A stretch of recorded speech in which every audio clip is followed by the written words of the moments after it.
ఇవాళ నారా లోకేష్ గారు press meet పెట్టి చెప్తున్నారు, ఇక్కడ నుంచి చాలా మంది ఈమెయిల్స్ పంపించారంట.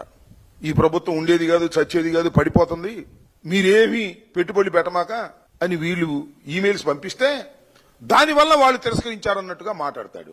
ఆ ఈమెయిల్ పంపించింది ఎవరయ్యా అంటే పెద్దిరెడ్డి గారి ప్రోత్సాహంతో మురళీకృష్ణ అని ఆయన పంపించాయంట. ఆయన చెప్పాడు నారా లోకేష్ గారు, ఎవరా మురళీకృష్ణ, నిన్న నుంచి తలగా బాదుకుంటున్నాం మేము, ఎవరు పంపించారు ఏంటంటే ఎతికాం అన్ని చోట్ల, దొరికింది అని మన చిలకలూరుపేట ఆయన అంట. ఆయనో ఈయనో ఒకటో కాదో నారా లోకేష్ గారు చెప్పాలి. చిలకలూరుపేటకు చెందినటువంటి మురళీకృష్ణ చౌదరి గారు, ఆయన యుఎస్ లో ఉంటాడు. 100కి 100 పాళ్లు తెలుగుదేశం అభిమాని, తెలుగుదేశం కోసం కృషి చేసినటువంటి వ్యక్తి, తెలుగుదేశం పార్టీ అధికారంలోకి రావాలని అహర్నిశలు కష్టపడ్డాడు. ఇప్పుడు మాత్రం రివర్స్ అయ్యాడు. ఎందుకయ్యాడా బాబు అంటే చిలకలూరుపేటలో ఆయన ప్రాపర్టీని కాజేయడానికి అక్కడ స్థానిక శాసనసభ్యులు ప్రయత్నం చేశాయంట. ఇంత కలలుగన్నటువంటి కూటమి ప్రభుత్వం, చంద్రబాబు నాయుడు గారి ప్రభుత్వం అధికారంలోకి వచ్చినా కూడా నాకు న్యాయం జరగకుండా నా ఆస్తులే కాజేసే పరిస్థితికి వచ్చేశారు, కబ్జా చేసే పరిస్థితికి వచ్చేశారు తెలుగుదేశం వాళ్ళు, మా వాళ్లే.